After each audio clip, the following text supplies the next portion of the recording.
So I think yesterday I set a 140.6 basically. Yep, I think that's the lap I've found and got loaded for you. Yep, I've got that. Yep, so I've already got that as like a baseline lap for you for us to look at, to compare against. So that's a pretty And good my start, I think. and my optimal is down to just looking at my all-time optimal sector thing. My optimal is 138.9. Okay, yeah, so that's all positive then. That's all really good. Yeah. What setup have you been using for that?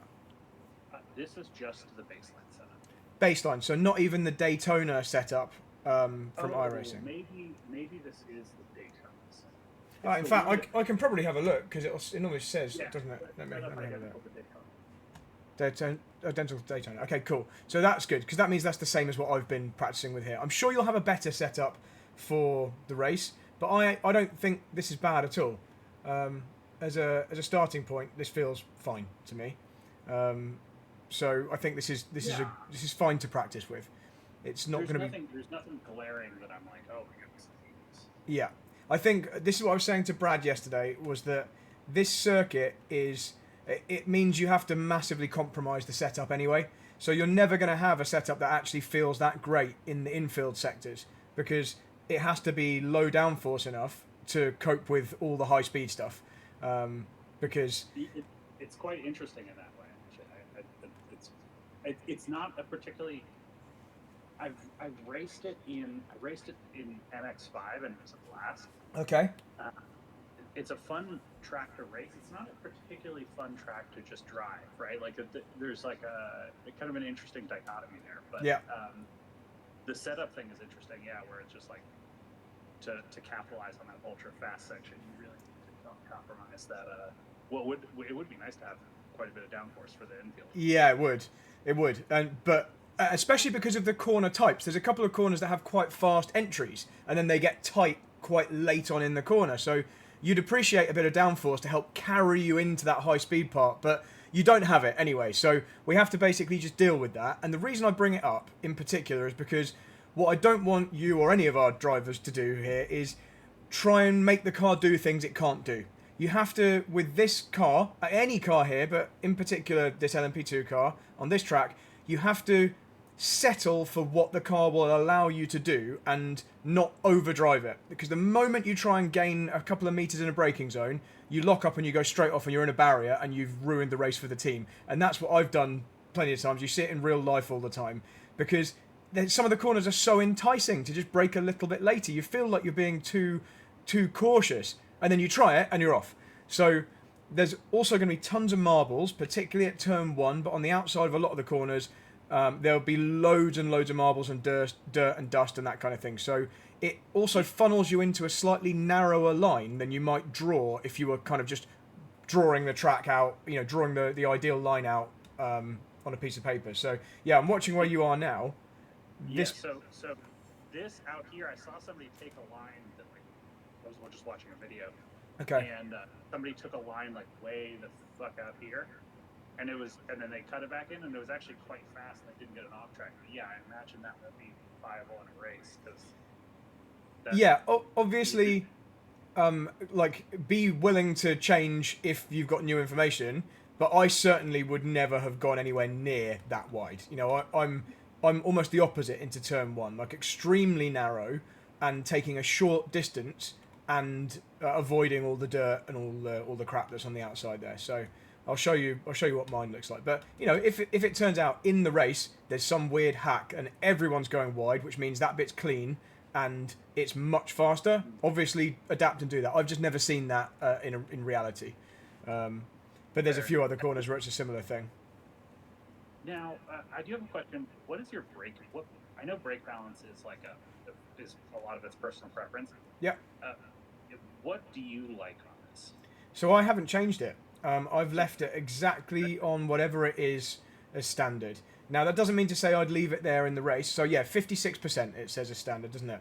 So I would then change that if I found late in the stint, say my front tyres were going off and I kept locking the fronts. I'd obviously wind that backwards slightly. But in all my laps I've done in prep, I've left it completely as standard, so I haven't touched it at all. Okay, and then just to be clear, the higher that number, the further forward. the further forward.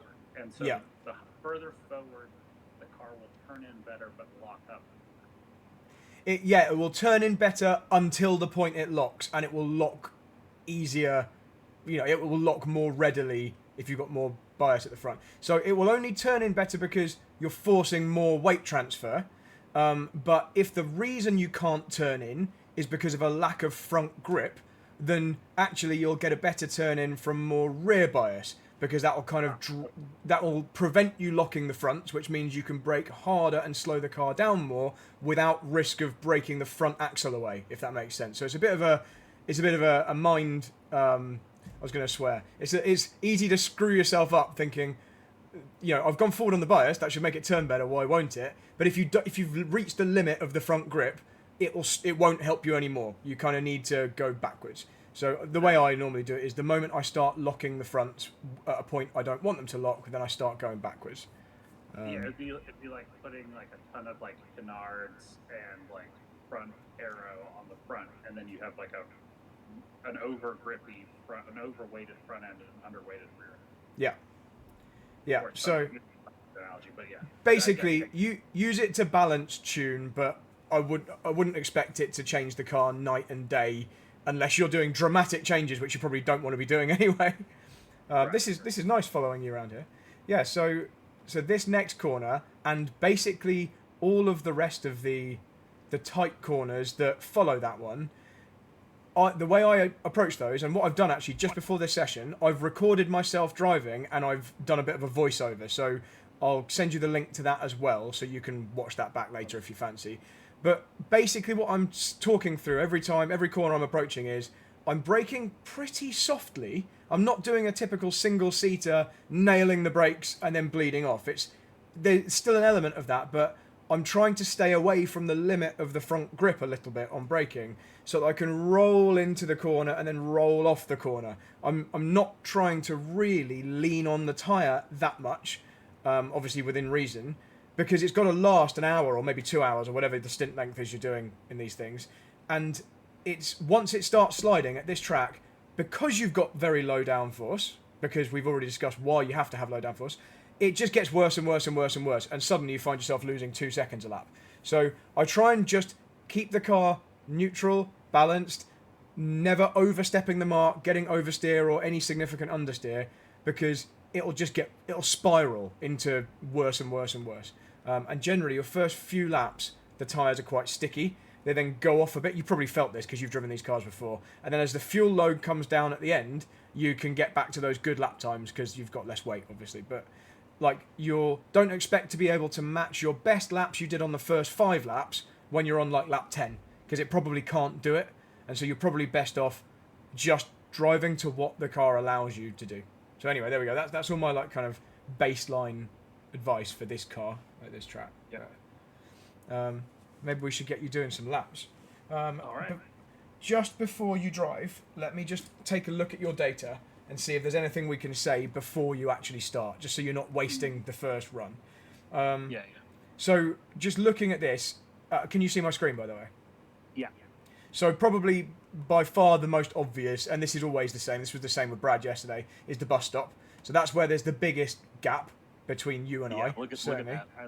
I lose like 2 seconds at the bus stop to you, don't I? Yeah, so from here all the way to here, you're basically not losing anything. It's kind of a nice plateau, and you're right. And then from there, 2.76, yeah, and then we're down by the time you get to the start line, because obviously it all feeds into the same thing. Here is roughly where it kind of tails off. 1.5, 1.7, something like that seconds. It's enough that it's worth looking at. So let's just give you some kind of a heads up of what you might want to aim at.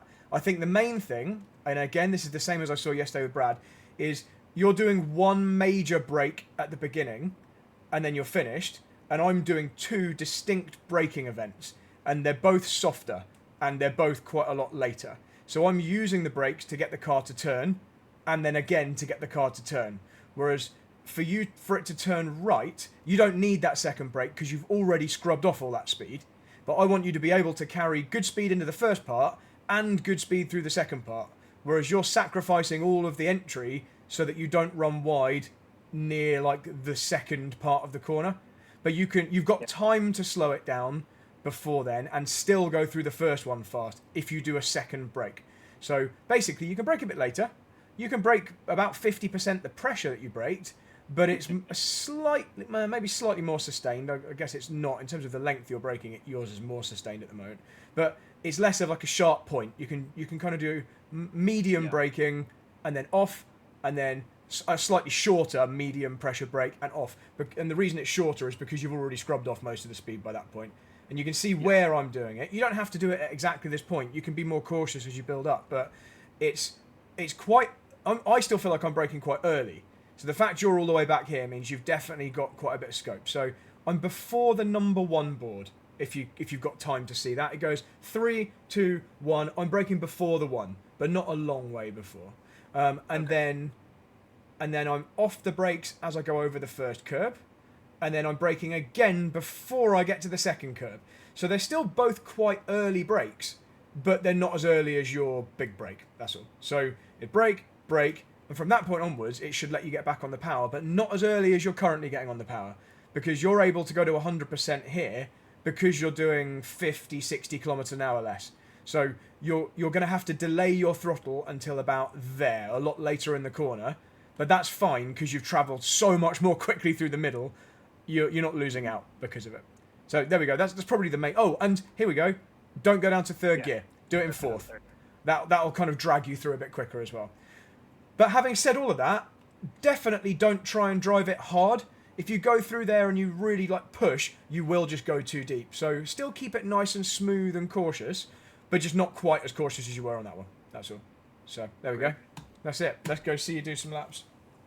And then obviously we'll look at all the other corners too after you've done a run. I don't know what's fair, 6, 7 laps, something like that. It's not a massively long track, but yeah, it seems reasonable. Let's do that. We're recording, yeah. Session's recording.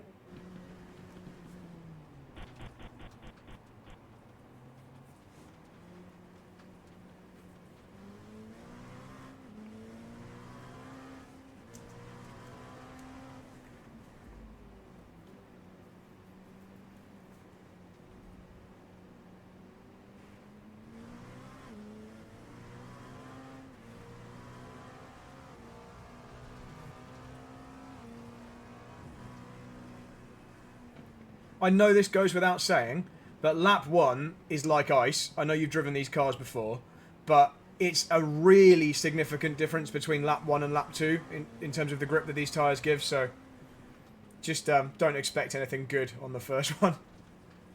Yeah. As I was doing my demo laps, I was talking over saying, I'm having to be very, very smooth, I'm trying not to slide, and I was sliding everywhere, like, unintentionally, whilst deliberately being very careful, so... But then the next lap, it's fine. Yeah, these cars are funny like that.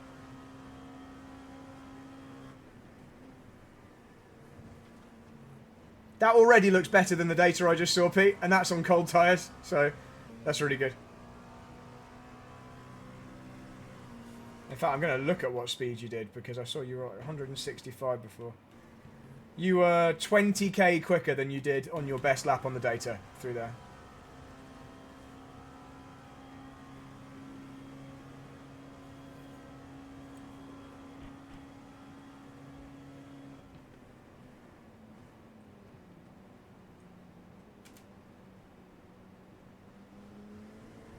Ooh. When you fall off the edge there, it's horrible, isn't it? You just can't get back on.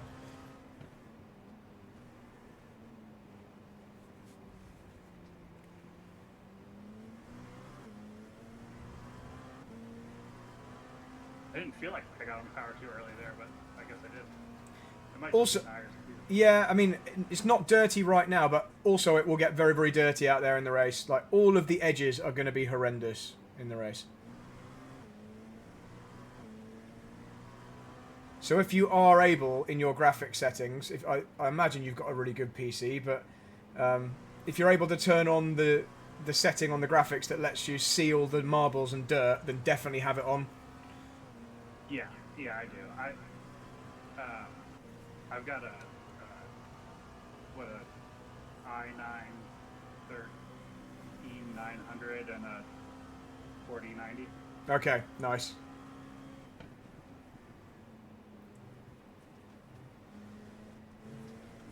Which is, you know, it's interesting you didn't like that Pimax, because I'm wearing a Pimax. Well, it's more. It wasn't that I didn't like it. It's that I never got to the stage where I had it working. So I'm going to someone else's PC. I've got a very specific setup here, with a lot of very complicated cabling everywhere for the streaming and for with my 2 different PCs, and it was definitely screwing it up. So I kind of gave up. Yeah, that's fair. That was a lot further away from all the crap at the edge that time. If I just had one PC and it was, and I wasn't streaming or doing anything like that, and I didn't need it for coaching the following day and need it to definitely work properly, I would have just persevered and got it to work. I think it's also because all the screens are all around me. I've got 4 screens wrapping around me. I think it was really struggling to get its bearings. Like, it couldn't tell, like, there was stuff too close to it, if that makes sense. Yeah, it was messing with the tracking, yeah. Yeah, and if it was mine, I wouldn't, and I wasn't using triples, it would be fine, and I'd buy a base station or 2 or whatever, and then it would be completely fine. I do like VR. I just, I was at the point where I was going to wreck my setup, and it took me like half a day to get everything working again on mine. Yeah. You're doing a great job so far. This is nice. And good use of the curb there as well. You can use more as well. So don't be afraid of the grey concrete coloured bit. You can actually go right up to the grass and it's perfectly smooth. And that gives you another, a foot or foot and a half of space to play with. Oh, okay.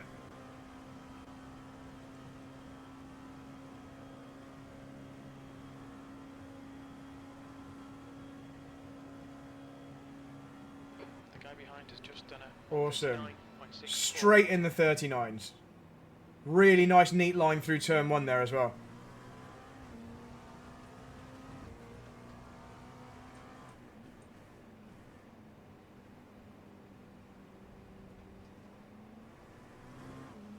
And the way you're using the runoff there on the exit is also really good. Using all that extra space.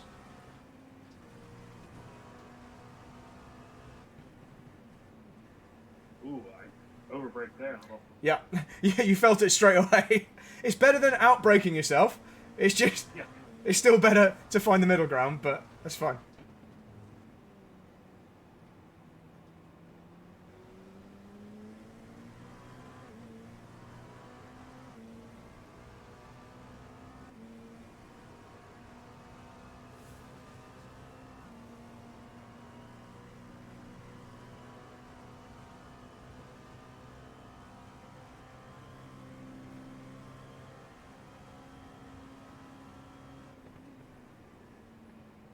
I think that turn-in was a little late. Yeah, and it's really hard to pick the turn-in point because you're so low to the ground, and it's pretty flat. It's quite a long. The corner stretches out in front of you. I find turning in there at the right point difficult, which is why I end up braking very kind of like, well, it feels like I'm braking long and smooth to give myself the time to edge the car in, so I can start turning in really early. And then as soon as I can see exactly where the corner is, then I increase the lock. But yeah, you're completely right. What screwed you up there was simply turning in too late. You weren't going too fast or anything like that. Is it better to hug the yellow line or to get the wall draft off of the wall? Okay, really, really good question. You mean in the final part of the lap, so after the bus stop chicane? Yeah. It's quite a big advantage to do the shortest possible distance. So I think the wall draft is an insignificant benefit compared to just how much shorter the track is when you hug that inside. So I'll show you on mine what I do, but I've obviously tried both and checked the data and checked the delta, and it's obviously round here you stay down near the yellow line, and then on the straight you let it run wide because you need to be on the right position to turn into the bus stop, so you kind of blend to the right about here. But after this bit, all of the rest of the lap, you'll be tight to the inside. So until you get to the finish line, basically. So once you've got through the bus stop, from here onwards, it's yellow line and shortest possible distance. And if you were to do a back-to-back, you should see quite a clear benefit on the Delta. It goes up, it's only 100th by 100th, but it builds and builds and builds and builds. And even here, on this straight, you stay tight to the yellow line and round past the start line. And it's kind of just as you get past the start line, then the line blends up high to drop down in a straight line for the braking for turn 1. And that's purely so you've got the straightest possible braking line. Because if you didn't need that, if the car had ABS, you could probably get away with staying tight in that braking zone as well. But yeah, you have to open it up a bit. But yeah, nice job. This is good. Right, how many laps more are we going to do? Let me just check. So, 2 more times on the board. So, finish this one and then 1 more. And then we'll take a look. But you've already got a really good one on there.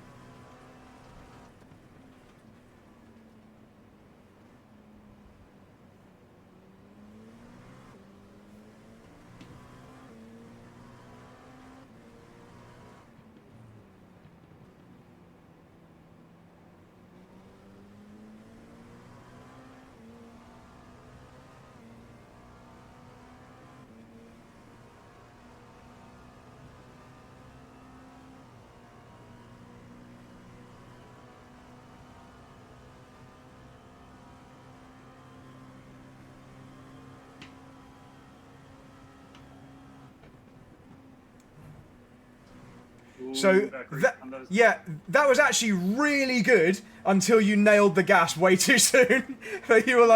You were set up perfectly. You just needed to wait a little longer to let it rotate round the right-hand part and then go. But you had the right idea for all of the entry. And you were quite accurate on the line you went in there as well. It was really good.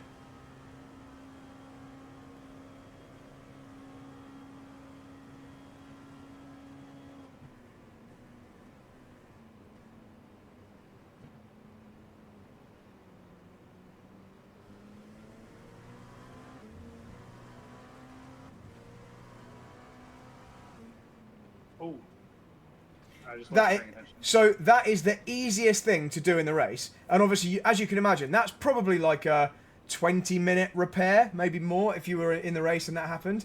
And it's that corner that, I mean, you might get away with it, you might be okay, and obviously here I've got damage turned off, so you can't tell how much damage that would have done, but that's why I emphasise not putting too much focus on braking late.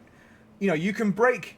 You don't want to brake hard and early, but I would always start braking kind of at least softly at a sensible point so that you're in less danger of actually ever locking up. You've kind of built a bit of weight on the nose before you do your hard brake. That exact accident you just had is so common.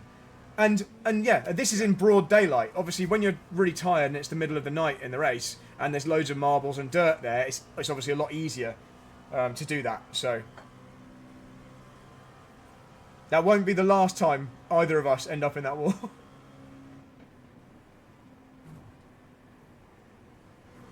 Okay, nearly there with that now. Nearly there with that. Yeah. I don't think we quite got enough speed scrubbed off, or we were just a tiny bit too hard on the gas before it rotated, but you were very close that time.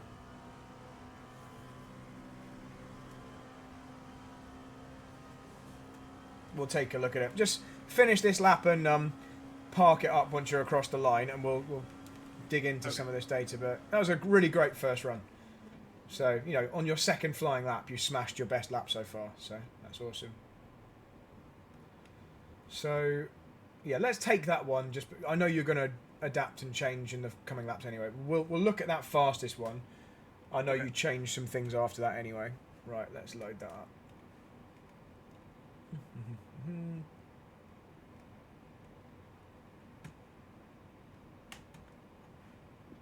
Okay, it hasn't quite loaded yet. Just make sure you're out of the car, and if it doesn't load, I'll get you to get back in it and out again. All the normal stuff.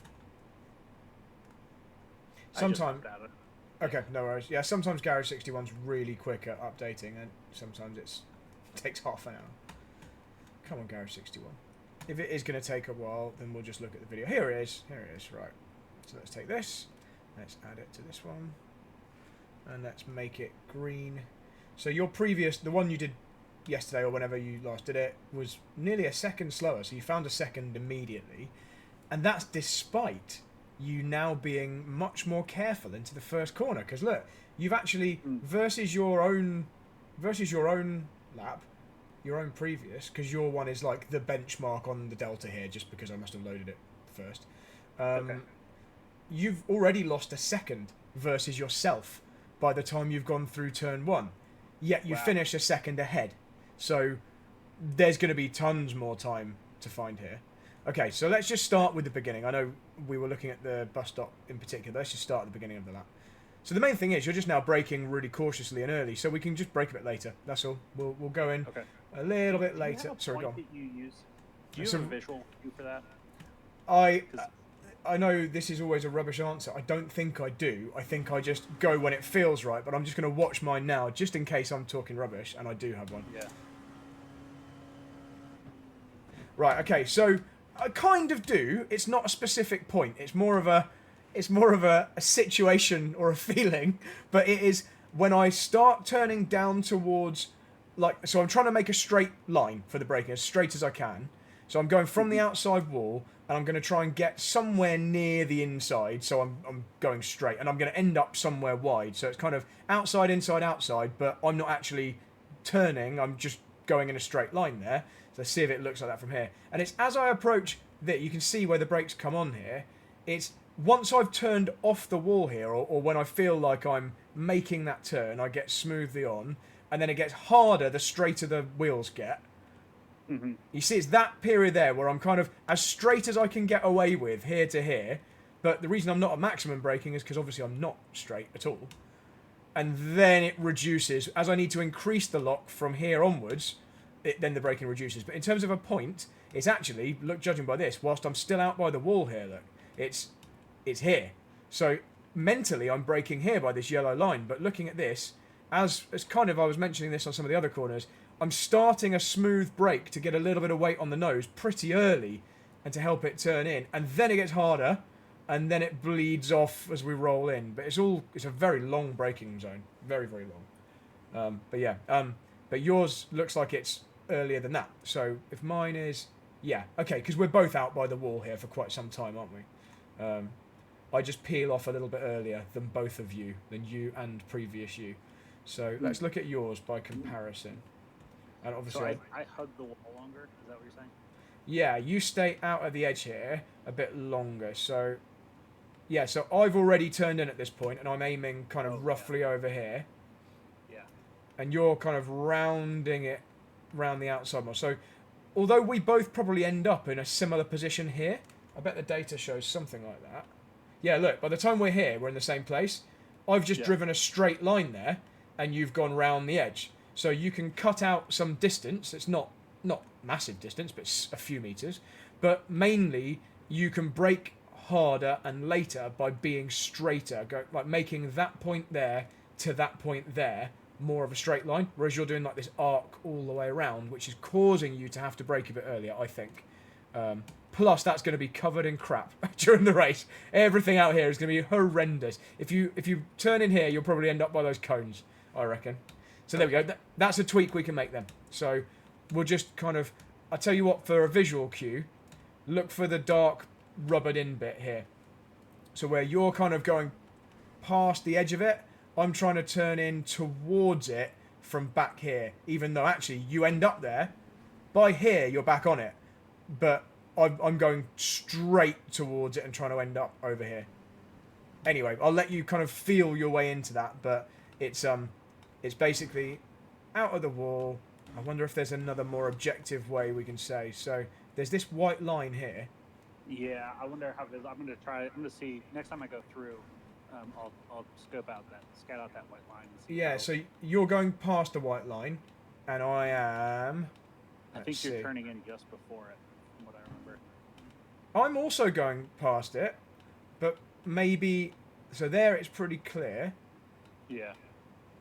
So I'm also going past it, but by the time... Here we go. Maybe this is a better way of looking at it. By the time we get to this bit where you've got like the first bit of painted white line on the edge here, and like the track is kind of in half, I'm in the middle at that point. So I'm going from that white line, and I'm trying to end up bam there, like where the seam in the tarmac is. That's where it kind of ends up. And now I've got that in mind. Let's see what yours looks like. So I turn in just at the end. Okay, so yeah, so you can see how much further past the white line you're going. So maybe even just using that as the cue is something. And then when we get to... Yeah, and you get there, you're like half a car width further wide, but you've slowed down quite a lot more to make it there, and you've come around the edge. Anyway, sorry, I'm spending too long looking at one corner, but especially because on the previous run you did, you weren't actually even losing that much time there, so you have done it quicker than that in the past. Right, let's move on. Let's carry on to some other places.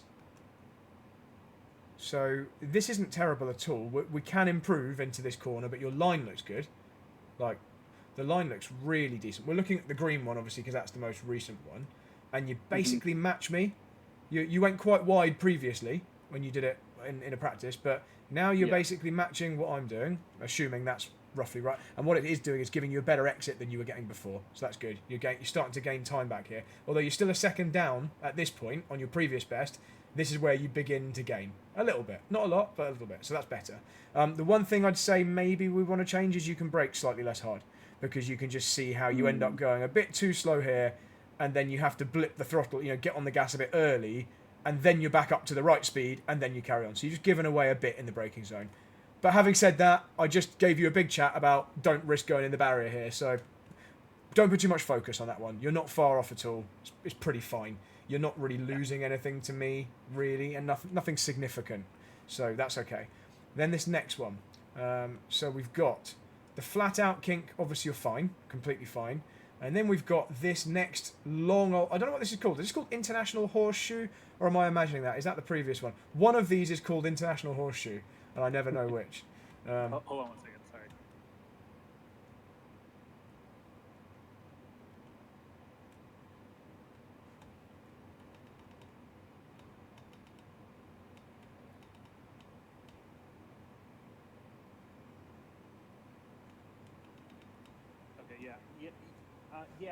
It's like, should I be double apexing that one? I don't think so. I just think it's a late apex. So you've already moved closer to what I'm doing since you last drove here.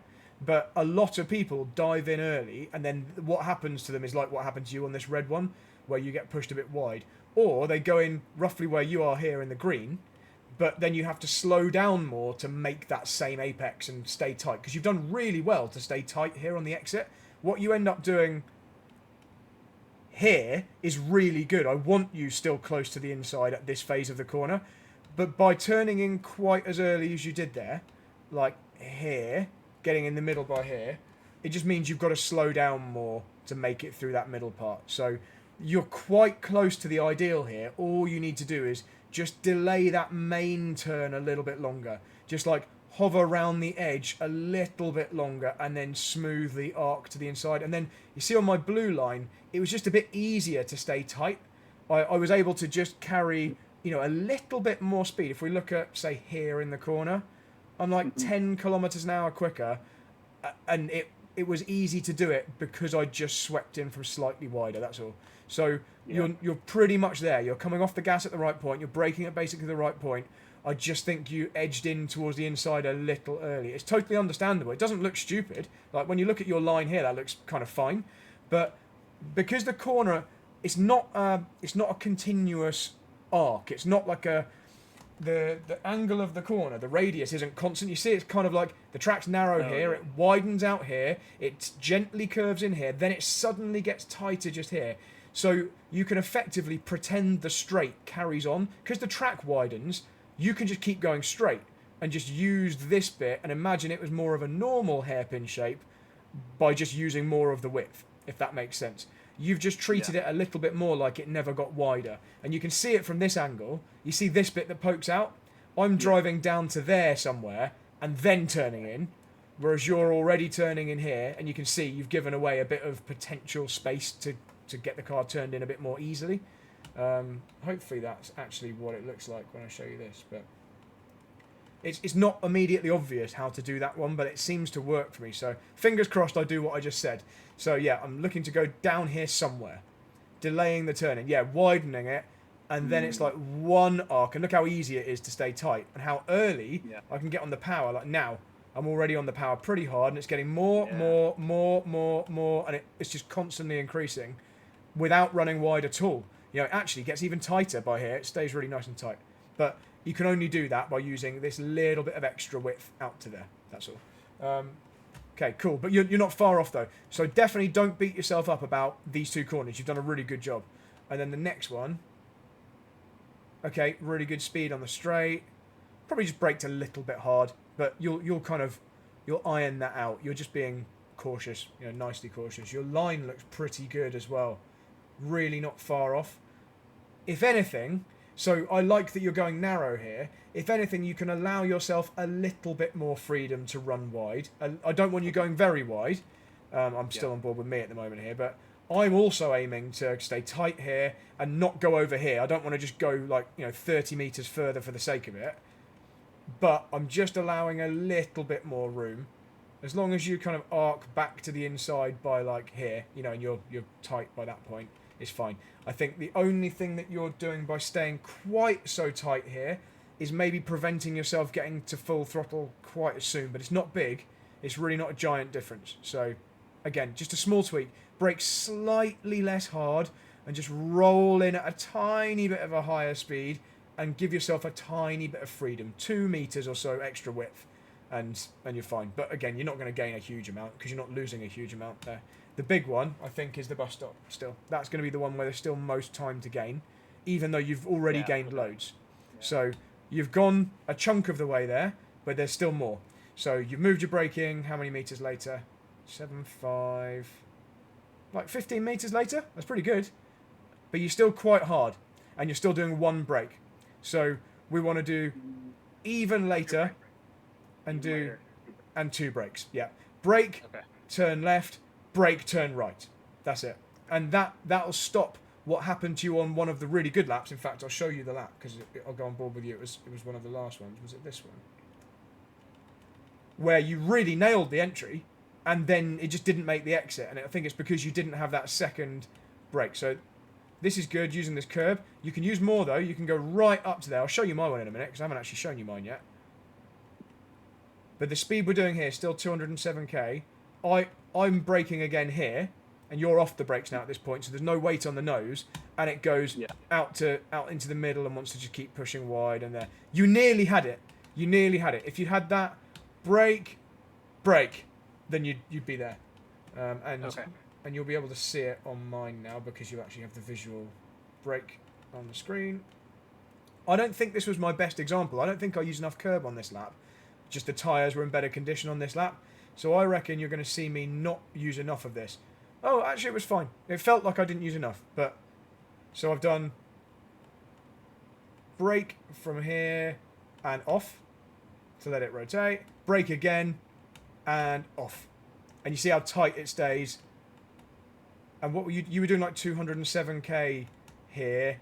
So yeah, we're not that much different. But I think that extra brake, the amount it rotates the car, the difference between lifting and trying to turn this corner at 200k or braking whilst you're trying to turn is such a big difference. Like the car, you see how my car goes from, I'll go slow-mo, it's like bam, it really turns right just there. Yeah.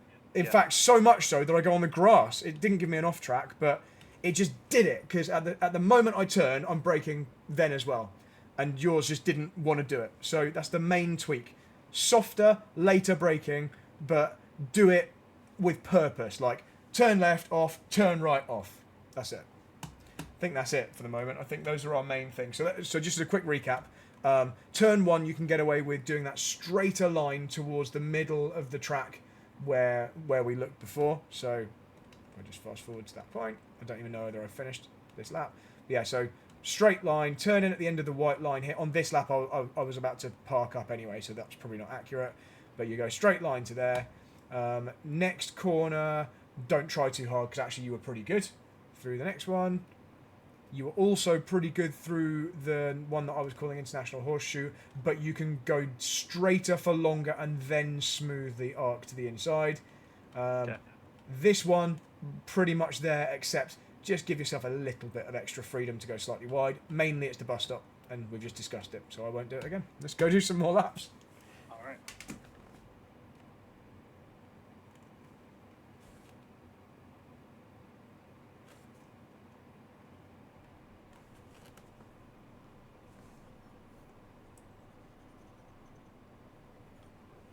Are you going to make it for the 24?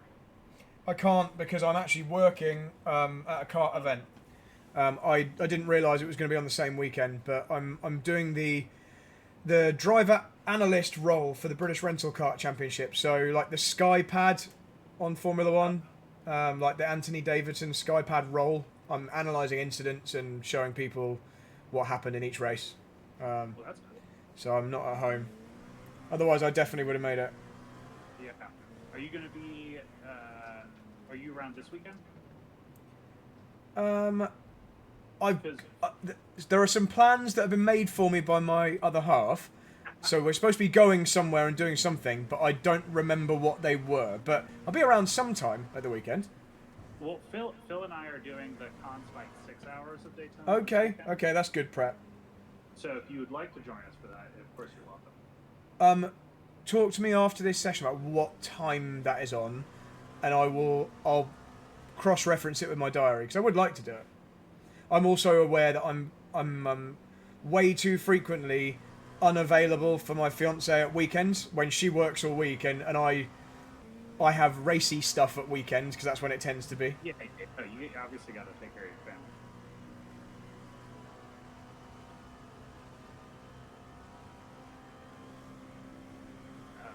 So lighter. Yeah, first lap it is a bad. It'll give you a bad impression because it really understeers like crazy, even if you do it perfectly. Yeah.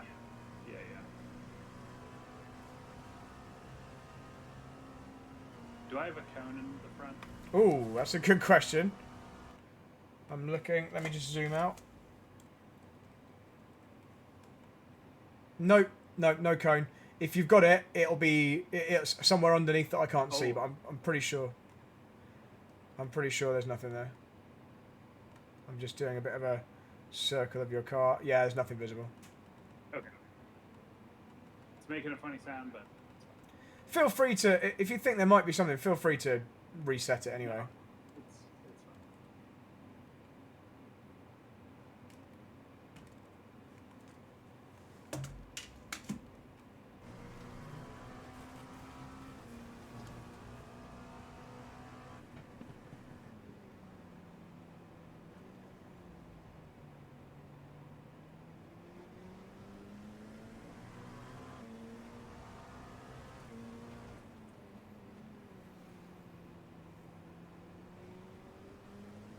Okay, here we go.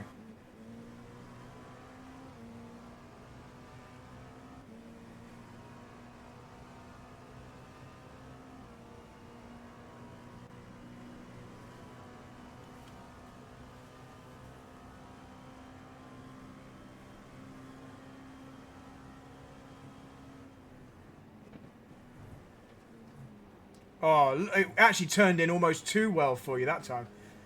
So now we just have to build on finding the exact right balance. I'm just watching that back as a slow-mo.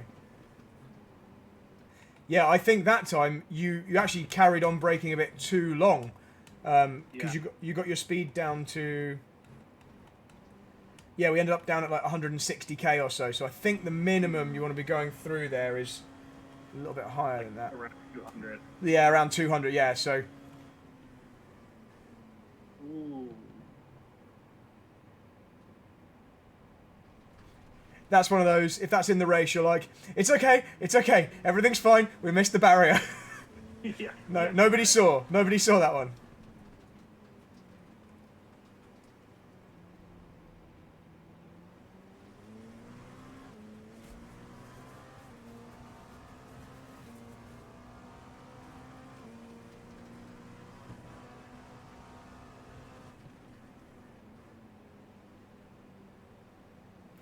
So your turning point and your line there looked really good. Don't be afraid to trail though, even after you do that initial turn. Just at the very first part of the turn at least, you can keep a little bit of weight on the nose. Just so when you get to the tightest point in the corner, it is going as slow as it needs to. You know, that corner really tightens and pinches right in the middle. So if you arrive at the middle of that corner at the same speed that you turn in, you'll probably understeer wide. You've got to slow down a tiny bit extra after the turn in. Very, very close that time. That's getting better. So just keep building on that. It's all about the timing. You know, you'll get the muscle memory for the brake down, brake left, brake right. It's like it just has to flow one after another. But the more you do it, it's just you'll get used to that speed through there, and it won't feel too quick, and you'll have time to process it better.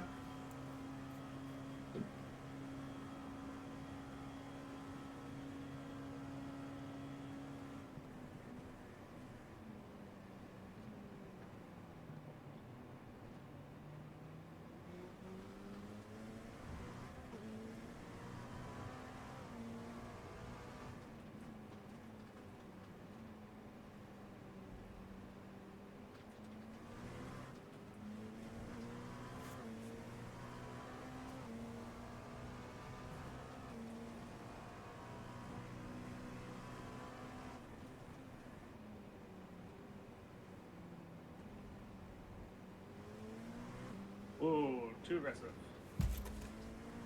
I went full power there, and it's not the right choice. You nearly had it, you know. If it wasn't full power, you'd have made that easily.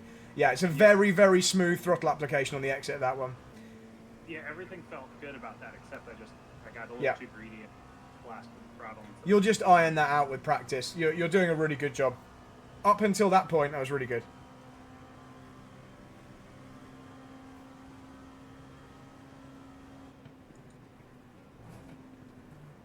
That didn't feel like enough of a second brake. Now, I don't see your data live, but it felt like we didn't slow down much after the initial brake. I was too slow on the second brake.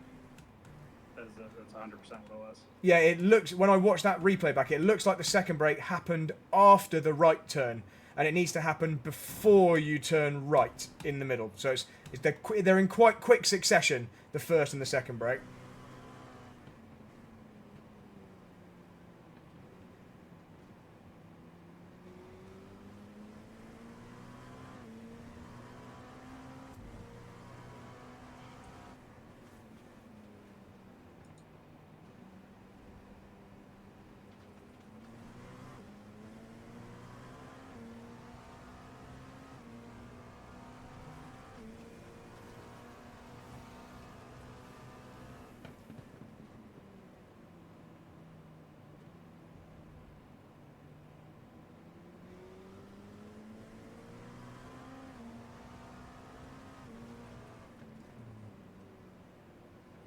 That was a nice entry into there.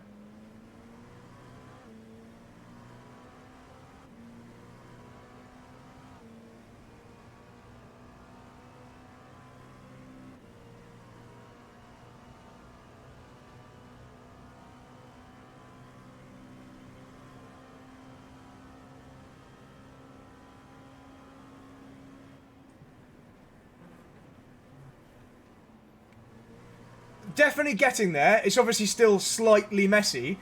We'll see exactly why when we look at the data afterwards. It felt like maybe we didn't get enough speed off into the first one. I'm just checking the data. I think I might have added. I think I might have had that extra brake too. So we look at it. Yes, yeah. It looked like you had a third one because you went through the middle a little quick. Yeah. I think maybe the first brake wasn't quite hard enough that time.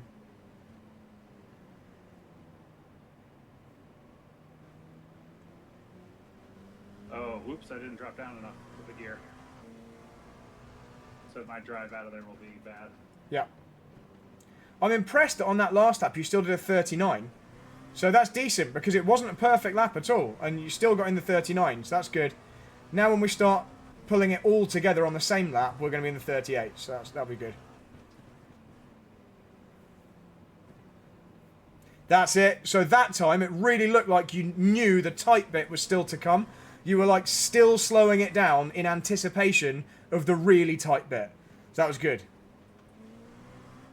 I can't tell if I like first or second out of that last turn. What am I using? I feel like I'm using first. Let's have a look. Yeah, I'm using first. All of the tight corners, I'm in first gear. Doesn't mean, say, you have to do that. You know, if you can make it work in second, that's fine. I like the rotation you get from first.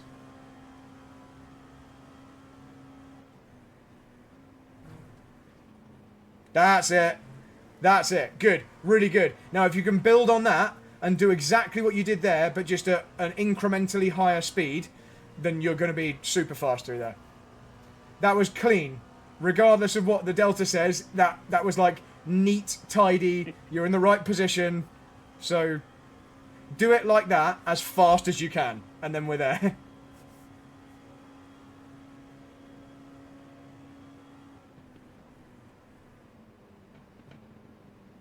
Ooh, I don't know what happened there. So what it felt like from the replay screen I'm watching was that in the middle phase of the braking, so in like the sustained middle part, we didn't quite get enough speed scrubbed off. So the part where you can afford slightly more brake pressure, because the steering wheel's at its straightest, it felt like we didn't maximise how much pressure you could give it at that point. I might be wrong. That's just what it felt like visually. Ooh, too late, too late. You did the right thing, though. When you realised it was too late, you actually then turned in early to give yourself more space to, even though you knew it was going to screw the corner up, it was like you were going to have more asphalt before you arrived at the grass. So I think that was the right decision to make as a get out of jail moment. But you hit the barrier at less of a rate than you would have done. Yeah, it was a 10-minute repair instead of a 40-minute repair. Yeah.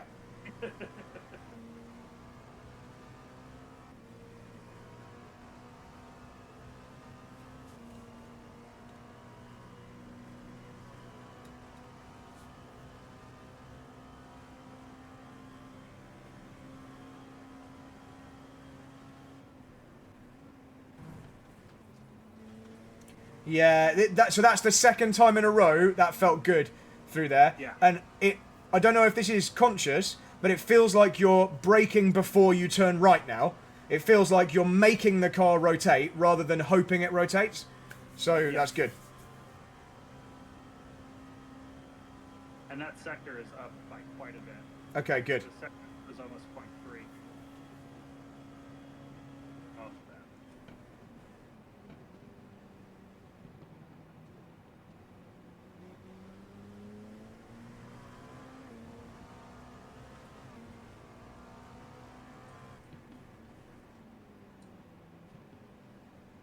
That looked like a really nice entry into there, Pete. I like that.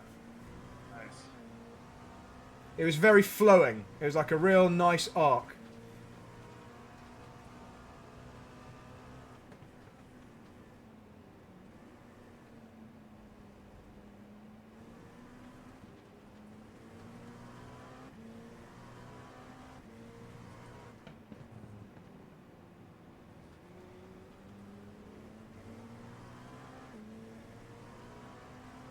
I think the other thing about it is this track in particular, I mean, I guess this is true with all tracks, but I feel like I'm always benefiting from compromising entry to maximize it. I mean, I know that that's just like basic stuff, but like here it feels like it's really pronounced. I was waiting until you got into the corner before I spoke. Yeah, and I think it's because there's a lot of very long straights or long full throttle zones after most of the corners, so it's even more, like you say, it's even more important. There are tracks where compromising the exit is the best thing to do on some corners, but, you know, look at this section you're on now. The exit of the bus stop is way more important than the entry because of, you know, that whole section. Look at that, 38.6. Almost a second quicker than what you've done before in this session. Let's do a couple more just whilst you're in the flow, just to kind of cement what you're doing, and then we'll take a look at the data.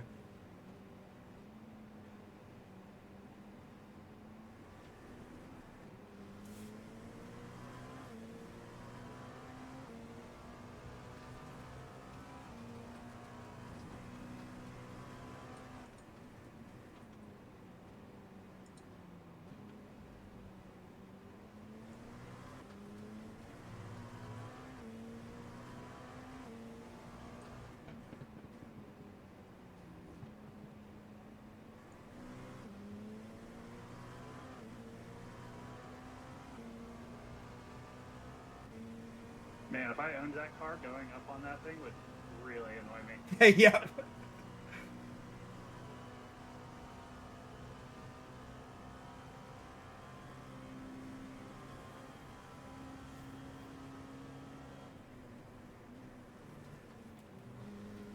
So the reason that was worse was because you didn't use enough entry curb, and it makes a huge difference.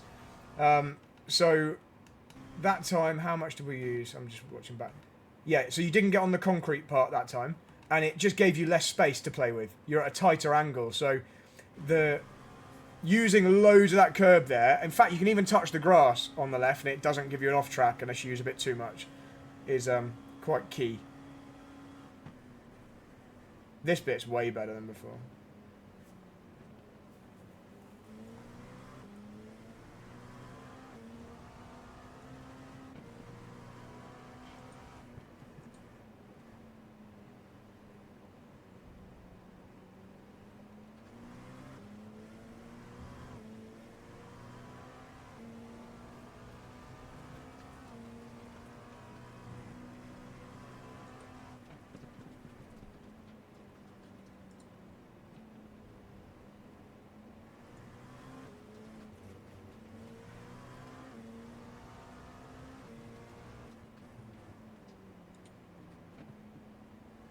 I like your confident turn into there. That actually looked like a really good compromise with how fast you were able to go in and how you didn't run all the way wide. You were like in the middle somewhere on the exit.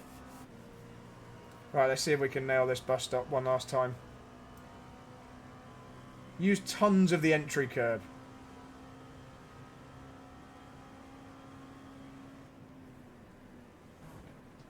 Ooh.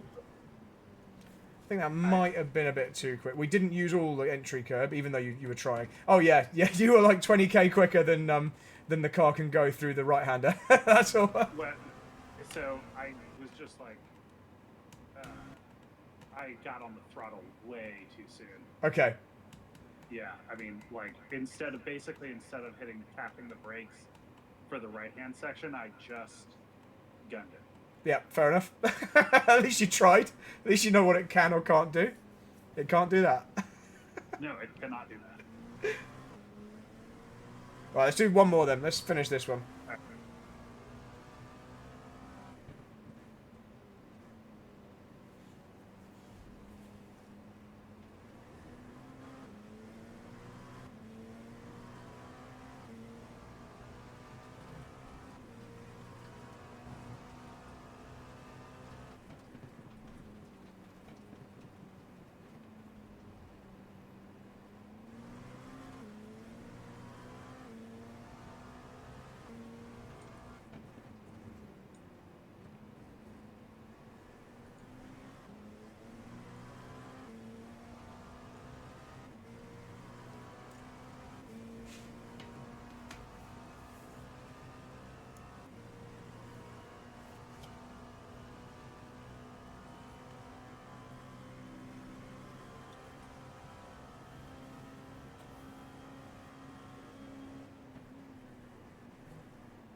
So you did a good job at like mitigating the problem you caused by not using the curb. So I think you slowed it down to the right speed for the line you took there.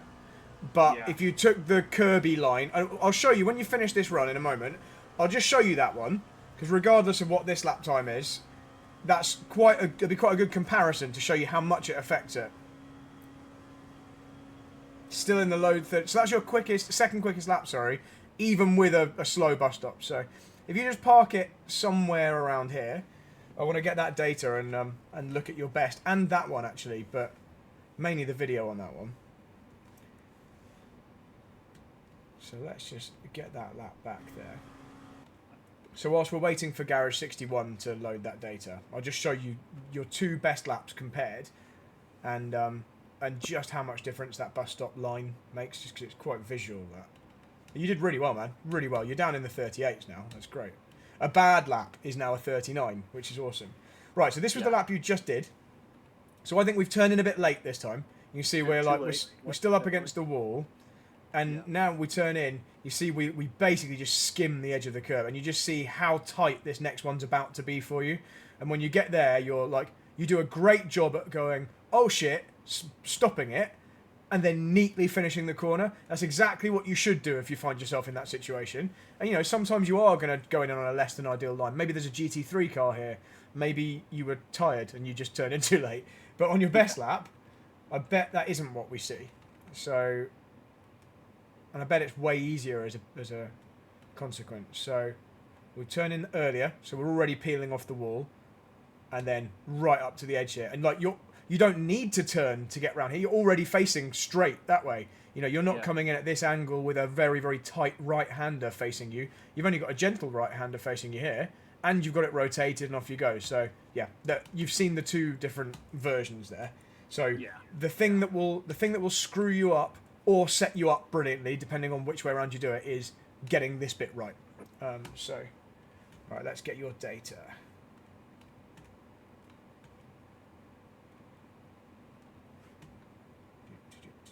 So let's take that one. Yeah, a couple of purple sectors on that one, which makes sense. And we're going to have to delete one of these. So let's get rid of the first one you did, because that's now no longer relevant. You're not doing that kind of lap time anymore. So let's get rid of him. So now, right, I'll stay blue. Your previous one was green, and let's make this new one like bright pink so we can see the difference. Right, okay, you've massively fixed turn one, like way better into turn one. The only thing, this bit here, you know what I was saying about the phase where you can brake the hardest just before you have to wind on more steering lock? We were probably just a little bit too gentle on the brakes at that point, because you realised you'd gone in a little bit too slow at this point. So you've kind of come off the brakes, and then you've ended up going through this bit maybe slightly too quick, which just pushes you a fraction wide. But overall, when you zoom out a bit, that's so much better, like way, way better. So you've gone totally in the right direction there. The only thing here, look at this, you have like you had a little early lift, and you were like, oh, that was too early, and then you got back on, and then came off again. So you can just stay on all that time. So you see that little. So this is the approach to turn one. So this is, so you lifted. Oh, okay. So let's go on that. That's this lap. So let's just rewind. So I think I psyched myself out maybe, and came off and then came back on, and then wow.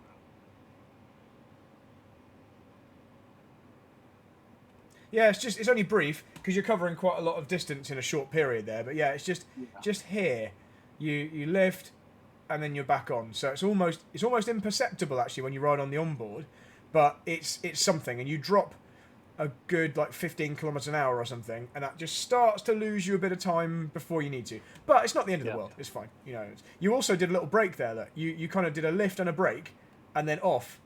And then you did your main brake. So it's almost like an early confidence brake to set the car up. But yeah, not the end of the world. It's fine. It's actually probably the bigger thing is this little zone here where you were going slightly quick, which then lost you that time on the exit. But overall, don't try and do a massive change now. You're roughly there into turn one. Just keep polishing it, because it's really easy to screw it up. Right, then we've got the next one. Just keep an eye on this. You weren't bad here before. Okay, so you're getting a better exit than you were before. And you're not being as cautious on the brakes here, which is nice. Look, you're carrying speed in very similarly to me. And what's the time lost through there now? 0.47. 1/10 now. It's only like a tenth through there. So not bad at all. And yeah, I'm happy with that. Don't worry about a tenth. If you're only losing 1/10 in every corner, you'd only be like 4/10 or 5/10 off, really. So that's fine. Let's not focus on the first two then. Here, I reckon you hit the rev limiter, because what's this little speed drop here? Yeah, just here. It's so easy to do in this car. Yeah, I think this car revs to like 7.9. Yeah, and you're like 7.9, 7.9, and it just drops a teeny bit of speed.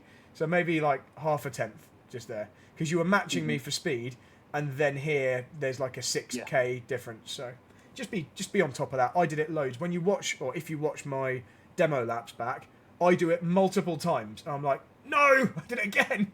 So just watch out for that. Then we've got this one that we were kind of working on, and clearly looking at the purple pinky line, you've begun to move out to this later turn. But what I felt when you were doing it, and I can see it on the data here, is although you're now turning in at the right point, the same kind of point as me, I think you're turning faster than me. Your rate of steering, you're getting to the turning point and you're just turning the wheel that bit quicker, which means you're still arriving at the inside too early.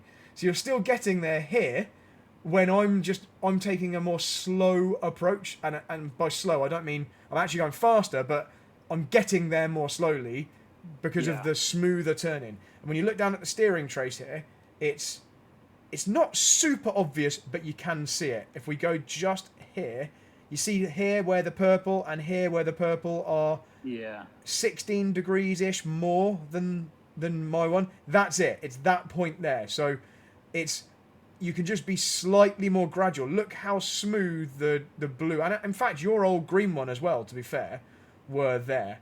So if you did the same rate of steering that you were doing when you did the green line, but from the wider arc, with a wider approach, that'll finish that off. That'll perfect that corner. So that's it. Just turn more slowly, but your turning point is now good. And you were getting great exits, so well done there. Next one, you're now not just matching me, you're now, I think, beating me through the next corner. So let's just zoom out just here. So we're looking at the purple one. So say from here, you're 1.322. By here, 1.463. Right, okay, so you're losing a tenth, but it looks like you're doing better on the speed. Like, you're quicker on the way in, basically the same in the middle, quicker on the way out. Then now you're going too wide. So the only reason you lost that tenth is because I know I said you could use a couple more meters, but you've got to use like 10 more meters on the width. Okay. And that's where the time went. So the speed was great. This was all really nice. Right up until here, it was awesome. But you see the throttle difference here, where the purple line is harder on the gas earlier, and obviously that then coincides with you going wider and wider and wider. So everything great, just wait a fraction longer. Look at how smooth the blue line is getting on the throttle. It's not on, off, on. It's gradual, gradual, gradual, gradual, gradual, gradual, now up to full throttle. Whereas you kind of get on pretty hard, have to reduce it a bit, and then you're back on, but you've lost from the distance. So you're nearly perfect. Your braking pressure is great. Everything's great right up until you press the gas too hard, and that forces you wide.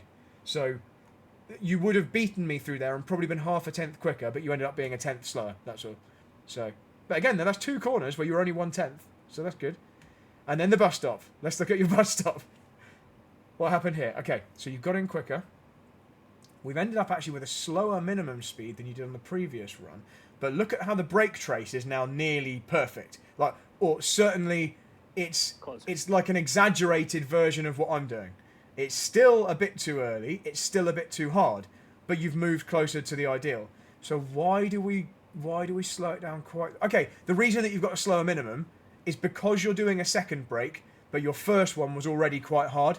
So if you can reduce how much you do on the first one, then you'll get away with that second one without... You'll still get the rotation, but you won't overly slow. So that's still where the biggest time loss is going to be. It's the one part of the lap where there's this big step. So it's still a 1.46. It's still nearly a second. Not quite a second now. You've gone from like 2 and a bit, or nearly 2, or whatever it was. You're now like 1 second through there. But it's also still the part of the track where there's the biggest time to find. So there's still time through here. But your technique has totally moved to the right direction. You just need to do less hard braking initially. And I'm looking at the downshifts. Yeah, you can also downshift slightly. Like, you can kind of go down, down, whereas you're down, down a little bit earlier. So I'm down. Okay, yeah, so I go down to 4th. Much less engine braking. Yeah, but when I get the engine braking, it's right at the point I need like maximum right-hand rotation. So I'm using that second downshift also to kind of like help force it in. But it's kind of right in sync with that second brake. It's like down, down. But yeah, you can see here, I think this tells us the story. The first brake is slightly too hard. That then means the second one, which isn't that much too hard, or, you know, it is, the pressure's slightly hard, but it's so brief it won't make that much difference. That's then contributing to like over slowing it. So we need the same kind of thing, slightly more flow, which, you know, slightly more of a speed flow through there, but on basically the exact line you're doing, like pretty much there. You're like nearly bang on. It's looking good. Like, this is definitely a great improvement from before. look at this. I'm just looking if there's anything else that we can see. Right, by going through faster, you didn't need this, so you didn't do this wrong. I'm using more steering angle here because I'm going so much quicker at this point, a good like 20 kilometers an hour quicker. I'm like being forced to just wind on a bit more lock just to make sure I don't get an off track. But yeah, you don't need to do that yet because you weren't going quick enough to warrant it. So, okay. I still think that's a really, really good run, like a real good improvement. I'm going to just make some notes before we finish there. So turn 1. If we find ourselves in a scenario where we have to fuel save, Yeah. where would you do it, and how would you do it? Okay, definitely into turn 1. So all the places where you're slowing down from a high speed, basically. So you lift off a good chunk earlier into turn 1, and don't brake, obviously. That means you can then brake a little bit later because you've already slowed down more than you would if you hadn't lifted off. So just brake slightly later, having lifted off earlier. Same for the bus stop chicane. It's those corners that you'll probably gain the most from lifting and coasting. Okay. They're like the main ones. And obviously you can do it a little bit everywhere, but the ones where you'll lift off significantly earlier and therefore cover the most ground at 0 throttle, where like your injectors are shut off, are the places where you're already travelling really, really fast. So that's the ones I would use. Good improve. What was I saying? Good improvement. I actually want to caution you not to try too much harder into here. Don't look for a great deal more time here. Maybe slightly less wide on exit, but that's really it.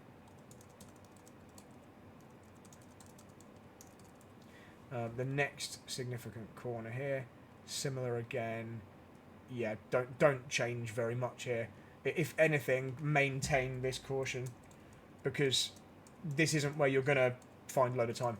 You're not losing enough time to find a lot of time there. If anything, maintain this level of caution whilst polishing, if this makes sense, and perfecting your accuracy. You know, just make sure the car is doing exactly what you want it to do through there, but don't try and brake any later than you currently are, really. You're kind of on the maximum. It's just then about, like, exactly how much pressure, exactly how much steering angle at what time. But that's one of the corners where you're quite similarly matching me through there. Careful not to hit the rev limiter, but this is, you know, it's only an anomaly. And then into this next corner. Okay, yeah, this is one where we definitely had something to say. Turn in point is now good, but steer in more slowly. So you reach the apex at a slightly later point.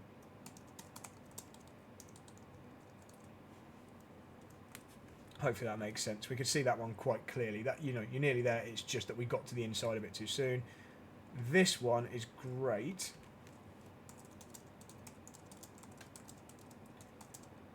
But delay full throttle, full or hard throttle, a fraction longer to avoid being pushed wide.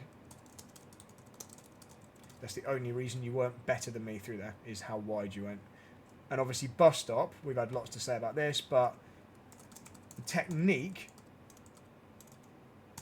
is now in the ballpark.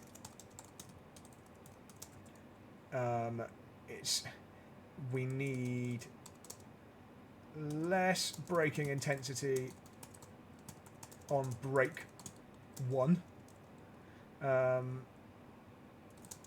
that will set up the rest of the corner,